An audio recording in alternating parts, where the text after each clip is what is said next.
$2.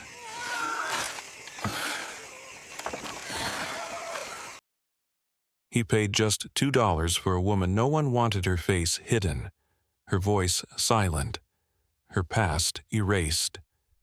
But when she finally spoke her name, it wasn't just familiar, it was the voice that once saved his life. What followed wasn't love at first sight. It was survival vengeance, and a truth so haunting it could only happen in the Wild West. Arizona Territory, 1872. The wind that whipped through Rattlesnake Ridge that day carried more than dust. It carried the scent of desperation, the weight of something unspeakable. The sky was the color of rusted tin, and the sun glared down like an accusation. Everything in that forgotten pocket of the world seemed baked and broken, even the people. Especially the people. It wasn't a place where stories started. It was where they came to die, buried beneath boot prints and silence. At the edge of the makeshift auction block, nothing more than a platform of warped planks and repurposed freightwood, a woman stood motionless. Her feet were bare, her wrists bound loosely with worn twine, and her head was covered entirely by a burlap sack tied tight around her neck. The fabric was too large, hanging past her shoulders like a crude veil. No one knew what her face looked like. No one seemed to care. She had been like that since Missouri, someone said, dragged along from outpost to outpost, a woman sold by circumstance. Her voice had not been heard in weeks. A crowd had gathered not out of necessity but out of curiosity, and the kind of cruel anticipation that grows when something is too strange to look away from. Most leaned back on their heels, chewing on tobacco, or muttering jokes under breath. A few laughed outright. She's probably got 3 eyes under there.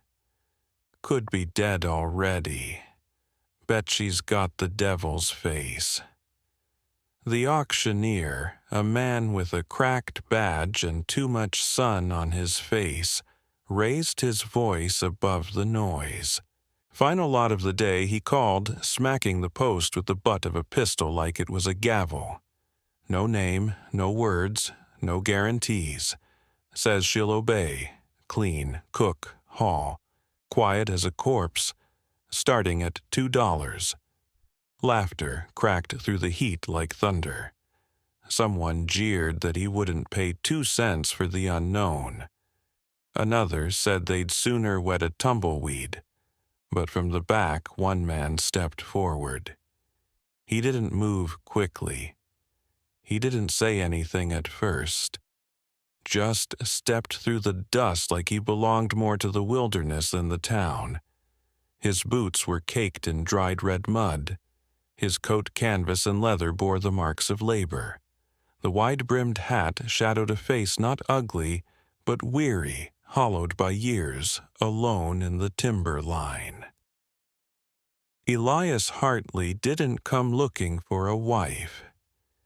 He didn't come looking for anything but supplies for the spring thaw. Kerosene, nails, salt. That was all. And yet something about the stillness of the woman on that stage made the air shift around him. It wasn't pity. It wasn't attraction. It was something older than both, a memory, a tug. He cleared his throat and said, $2. Every voice in the crowd stopped. The auctioneer looked stunned. You serious friend Elias didn't flinch. I said what I said. She might be scarred, might not even talk. You don't want to see her first. I'm not marrying a face, Elias said. I'm marrying a person. The silence that followed wasn't reverent, it was confused, suspicious, as if the air had turned strange. You got a name, the auctioneer asked, trying to recover.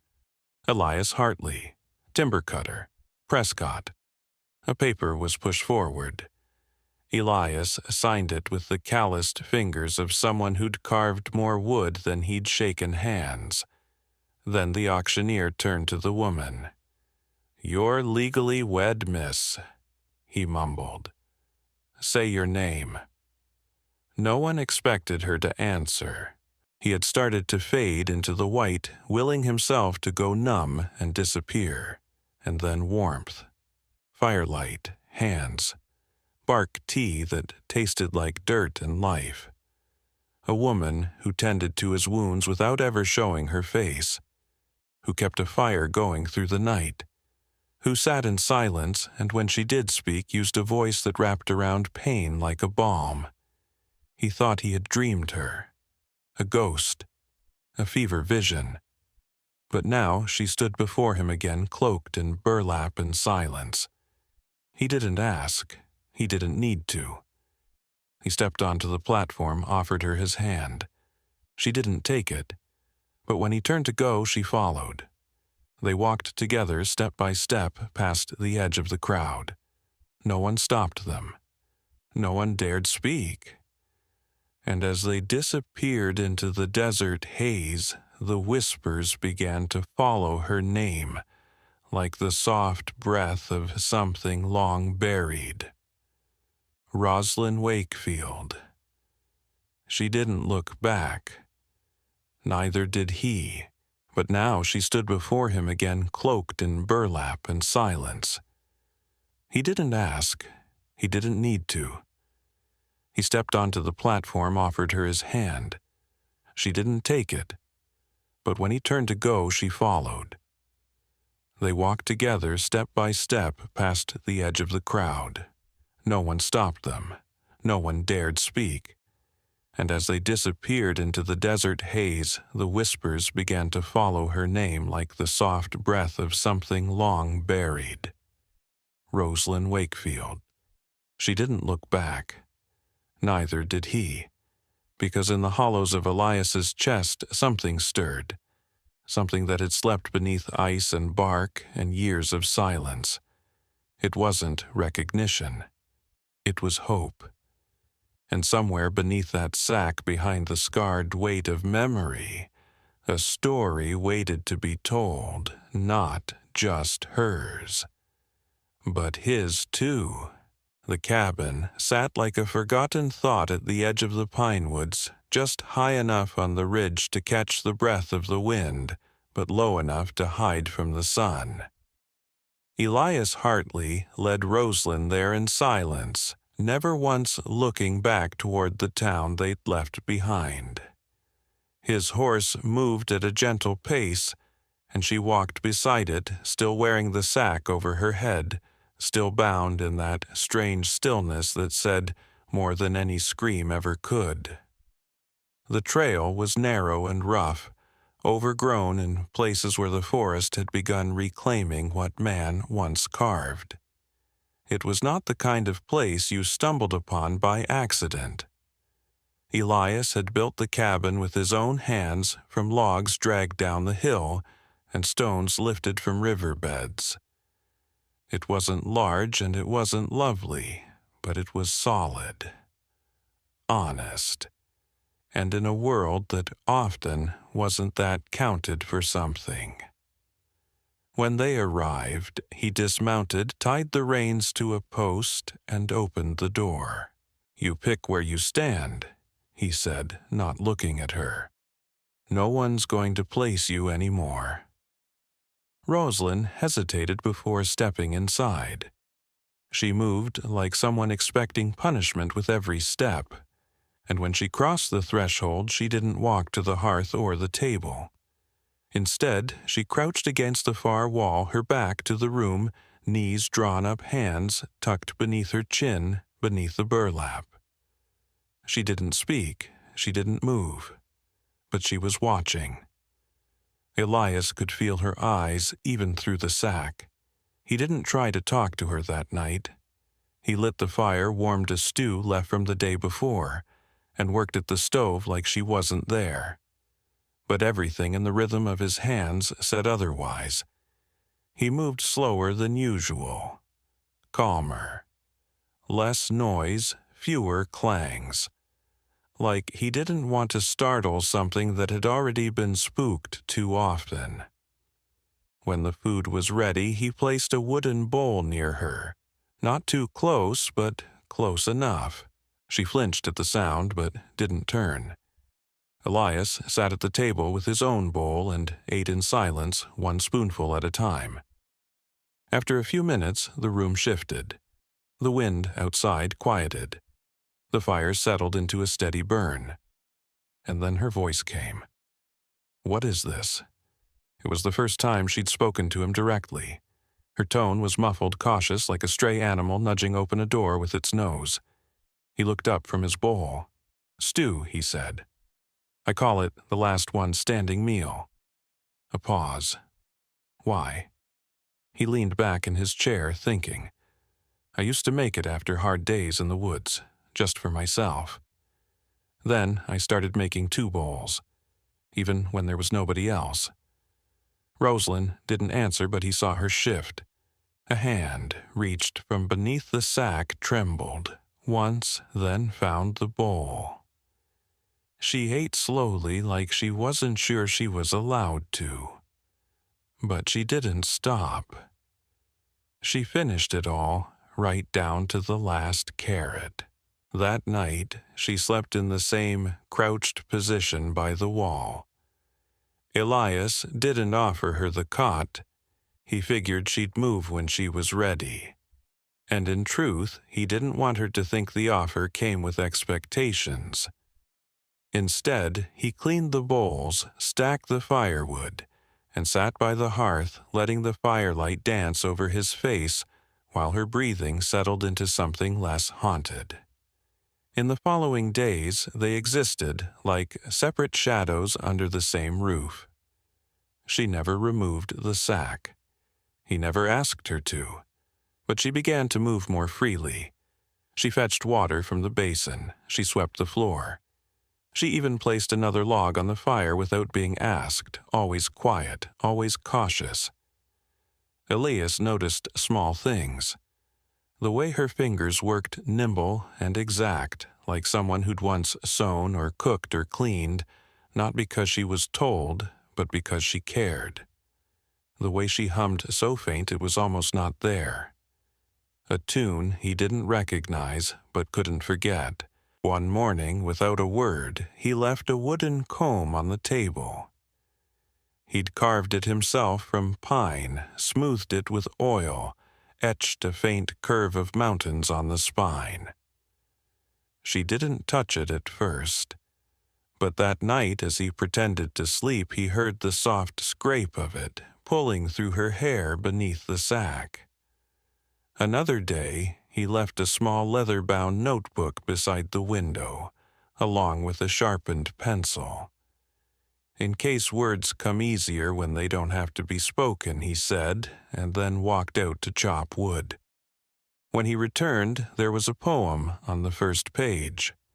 No name, no signature, just a handful of lines that cut through him like the wind down the canyon. "I am not a ghost, though I've worn silence like a shroud. I am not nothing, though I have been treated so. I remember being a girl. I do not know if she remembers me." Elias didn't write back, not on the page, but he did add a second comb to the table. A smaller one for her to keep. The next night the notebook had another page, and on it just 3 words, "You are kind." It became their language gesture, silence, simple acts. She mended a torn seam in his coat. He fixed the hinge on the door without her asking. They didn't speak of the past.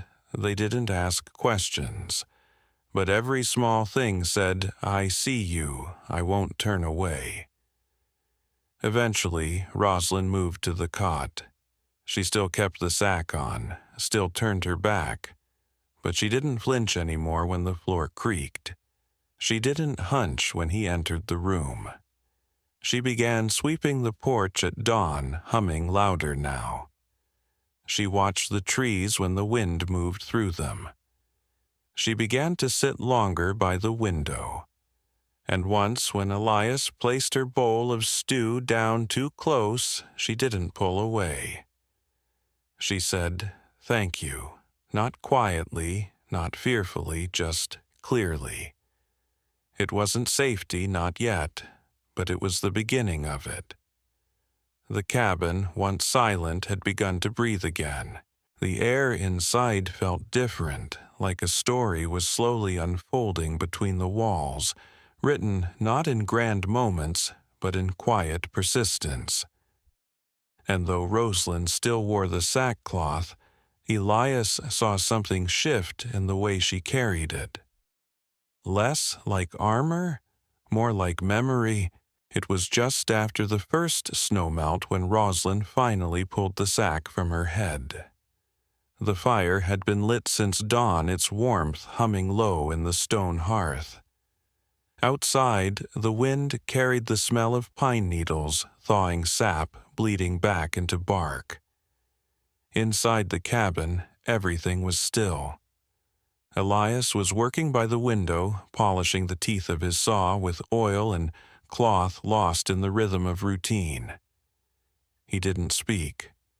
He never did when he sensed a moment that needed space to breathe. She stood in the center of the room, hands trembling at the knot beneath her chin. It had been months since her face had seen full light.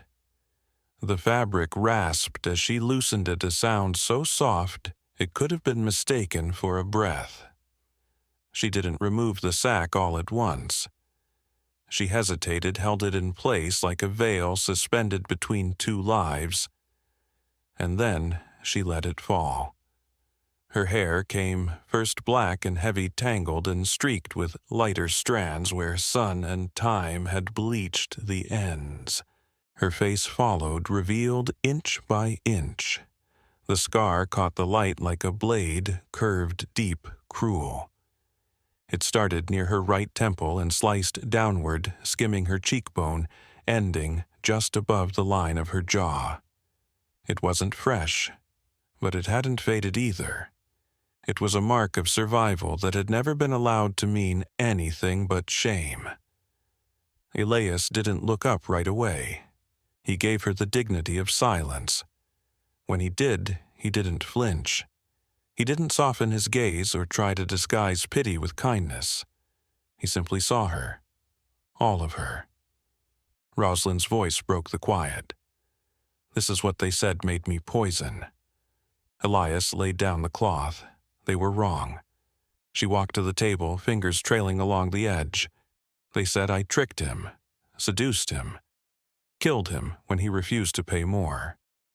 She looked toward the fire. The truth is, I told him no. He didn't like that. Her words came slowly, as if everyone was carved out of stone.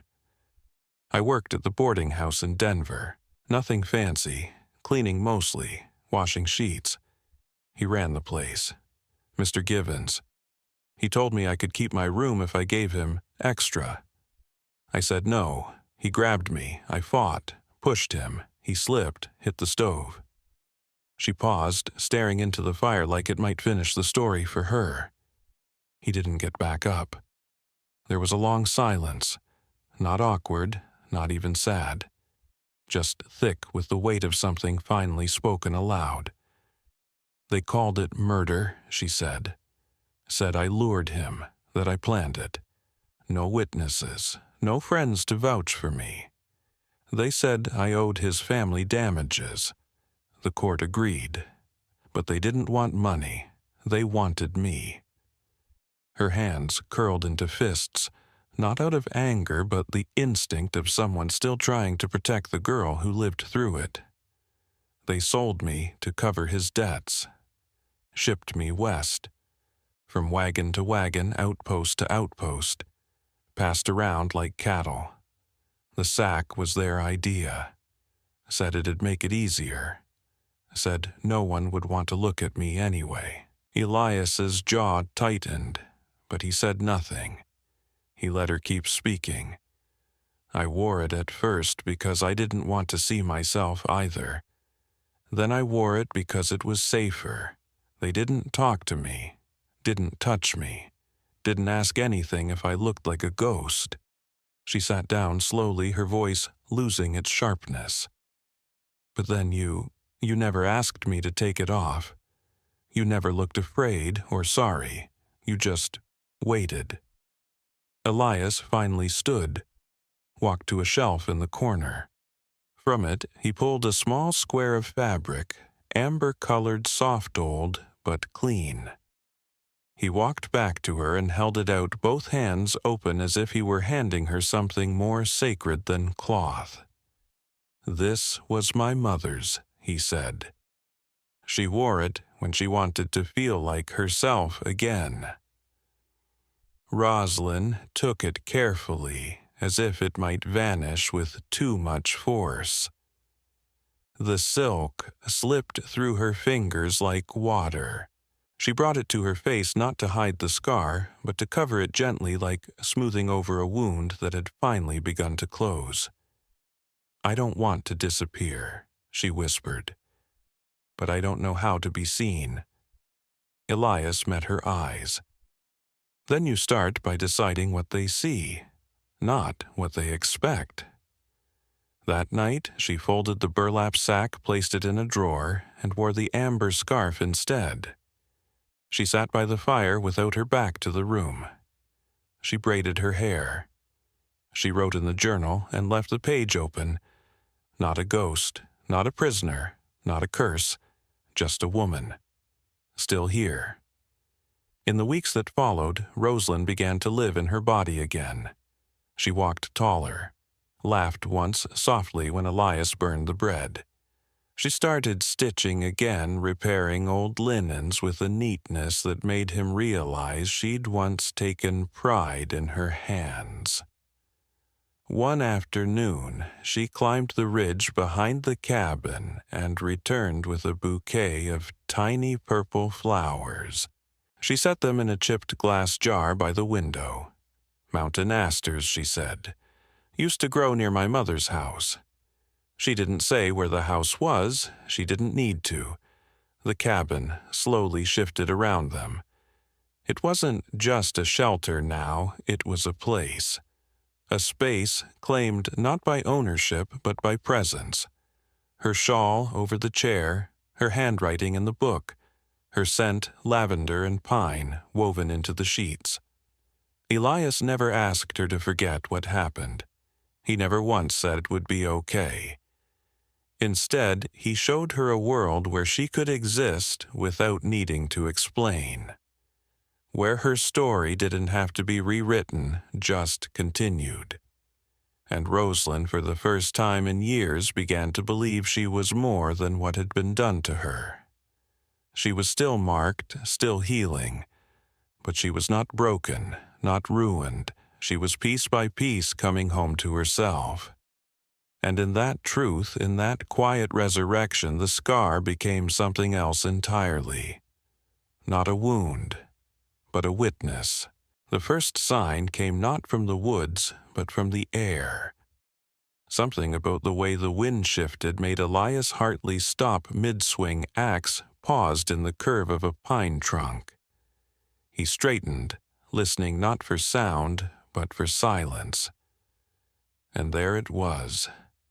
That strange, weighty quiet, like the forest was holding its breath. Later that day, a man rode into the trading post down near the canyon trail.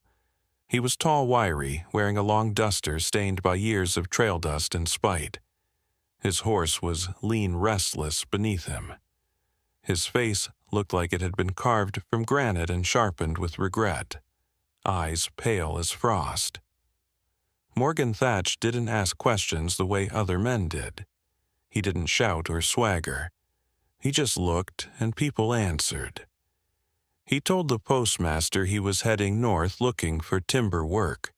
Said he'd heard of a man named Elias Hartley lived off the ridge. Said he was hoping to join his crew, but no one believed he'd ever held an axe. His hands were too clean. His questions too precise. Back in the cabin, Elias sat at the table, fingers laced, eyes distant. Rosalind stood across from him, one hand resting gently on the back of the chair. She hadn't worn the sack in weeks, though the amber scarf still hung loosely over her shoulders like a memory softened by time. When he told her what he'd heard, she didn't speak for a long while. Finally, she said, "He's not here for work." Elias nodded once. She stepped back from the chair arms, folded now. He knows. Elias didn't ask how. She could feel it. That same ice-in-the-bone certainty she'd felt before, the one that said something was coming, and it wouldn't leave until it took something with it. "We could run," he said. She shook her head slowly. He would follow. "Then we fight," he replied. Rosalind didn't blink. "We plan." That night, they sat by the fire floor strewn with maps, worn paper, and pages from her journal. They traced old trails, sketched paths through the hills. The fire crackled low shadows dancing on the walls. Rosalind took the sack from the drawer, unfolded it, smoothed it across her lap. "I'll wear it," she said, voice low but steady. "One more time?" Elias looked at her, the lines in his brow deepening. "You don't have to." "I know," she answered. "That's why it matters." The plan was simple because it had to be. Rosalind would ride east alone using the narrow fire road that snaked through the lower pass.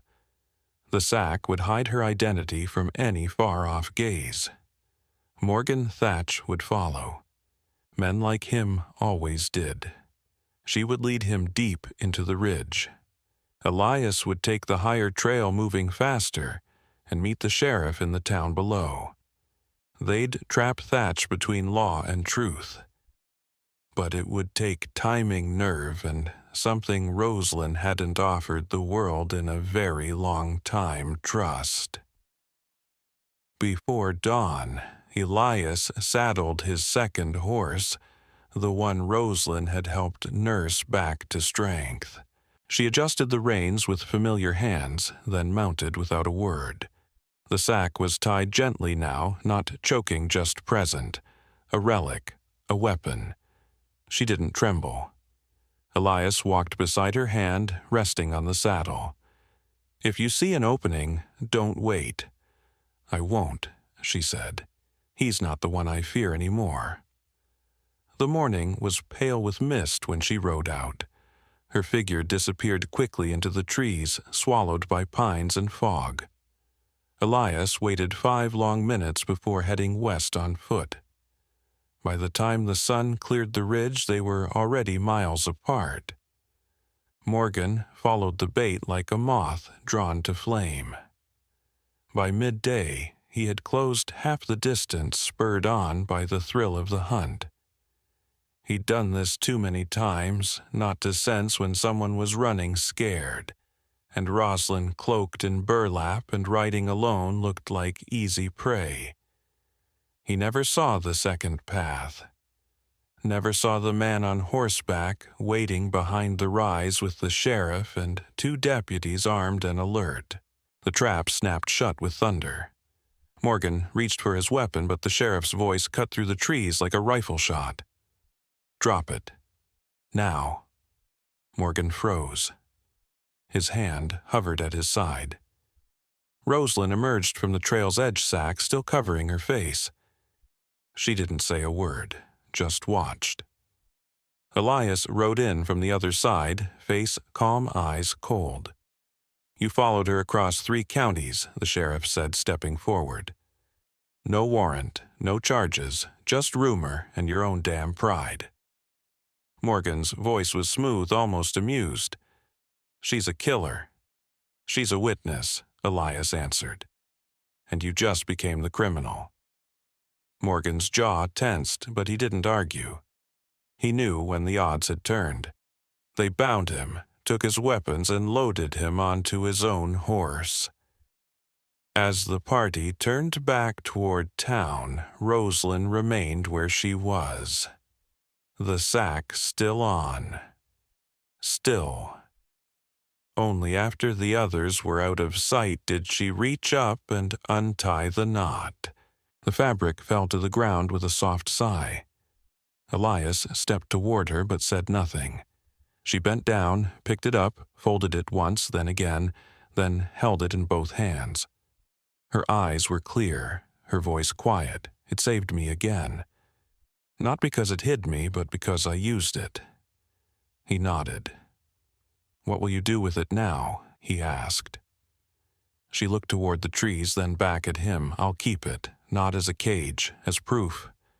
Proof of what she smiled, a real one this time. Not forced, not guarded. That, even the thing meant to erase me, became the thing I used to be seen." They rode back together as the sky deepened into late afternoon. She didn't wear the scarf. She didn't need to. The wind touched her face like it had missed her. And for the first time, the forest felt less like something to hide in, and more like something that could hold her without swallowing her whole. Spring arrived slowly to the ridge, not with a shout, but with a whisper. The trees budded as though testing the air, cautious to believe the frost had truly left. The river behind the cabin moved with more certainty, as if even the water had decided it was safe to push forward. In the weeks after Morgan Thatch's capture, the forest seemed to breathe easier. So did Rosalind Wakefield. She no longer kept the sack hidden in drawers or out of sight. It rested, folded neatly on the windowsill beside the jar of mountain asters she'd gathered before the trap was set. She had not worn it again since the day she used it on her terms, but she had not discarded it either. It was not a symbol of pain now. It was a mark of reclamation, and she treated it with the same reverence one might offer to an old journal or a lock of hair kept from childhood. It had once been her prison. Now it was proof of her choosing. A letter arrived near the end of April, delivered by a courier who didn't bother climbing the ridge but left it with the blacksmith down in town. Elias rode down to collect it, sensing its importance the moment he saw the seal official but unassuming. Inside was a single page signed by the sheriff and notarized by a traveling magistrate. All charges against Rosalind Wakefield dismissed. No fines, no warrants, no restrictions. The case had been officially closed. Rosalind read the letter 3 times before she spoke. Her hands didn't tremble. Her breath didn't catch. But something in her posture shifted, something deep and old, like a knot inside her spine had finally come undone. She stepped outside into the clearing. The sun filtered through the trees, warm but soft, like it too was learning how to return. She walked beyond the woodpile, past the small garden Elias had started, and down toward the pine where she'd once first taken off the sack. She sat there for a long time, no words, no tears, only quiet. When Elias joined her, he didn't ask how she felt. He simply sat beside her and placed the envelope gently on her lap. She rested her hand over it and said, almost too softly to hear, "I don't have to run anymore." In the following days, something gentle took root between them. Not new, not sudden, but deeper, like a root system that had been growing quietly under the surface all along, waiting for permission to rise. They decided on the wedding together. No fanfare, no priest, no declarations shouted into the sky. Just them and a few who mattered. Bessie Lang came first, the laundress, who'd once stayed silent, and now stood firm beside the woman she once failed. She arrived with a small parcel of bread and a bouquet of freshly picked daisies. She didn't ask for forgiveness. She simply offered her presence. The old blacksmith brought a bottle of apple brandy that had survived 2 winters and 3 suns. The shopkeeper's wife stitched a linen cloth for the table. It was enough. More than enough. Elias built an archway of pine and river stones just outside the cabin. Simple. Solid, like everything he touched. Rosalind stood at the mirror the morning of the ceremony, brushing her hair in slow, thoughtful strokes. Her dress was muslin cream-colored, handmade over the course of quiet nights and long afternoons. She had chosen every stitch not to impress, but to feel at home inside herself. On her head she wore a veil made from the very sackcloth that once shielded her from the world.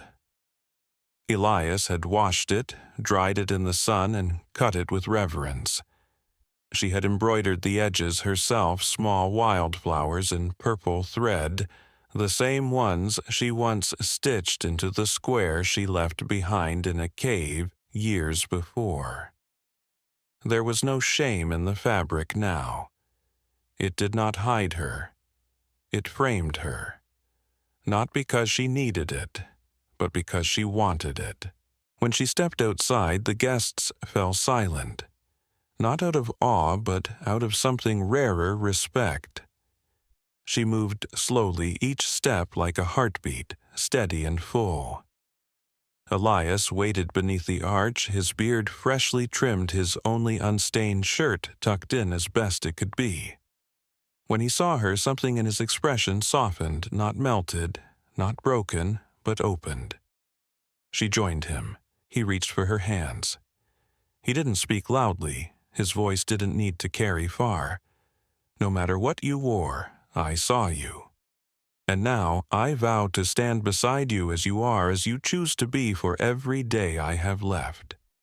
Rosalind's voice was calm, clear, and stronger than it had ever been.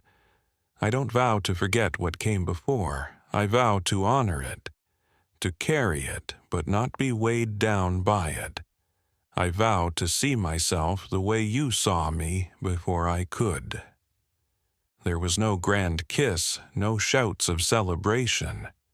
Just 2 people beneath trees that had once hidden them, now bearing witness.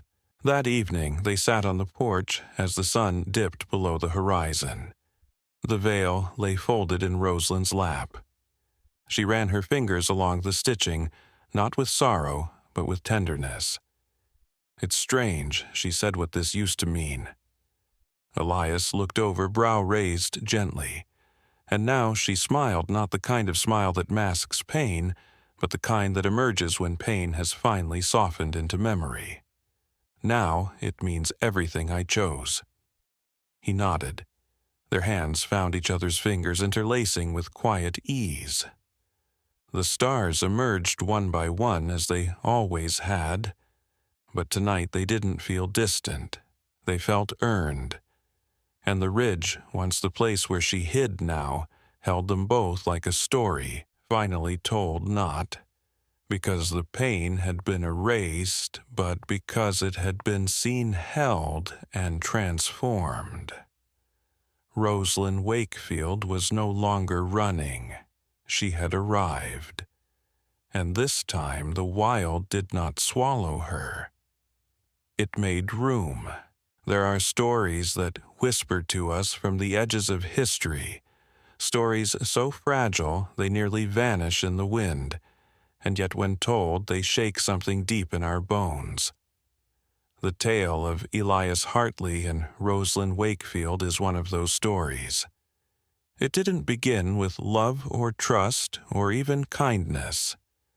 It began with silence, with a woman wearing a sack over her head auctioned for $2 on the sunburned planks of Rattlesnake Ridge, and a man weathered and wordless who stepped forward not because he wanted a wife, but because something inside him heard her silence louder than the crowd's jeers.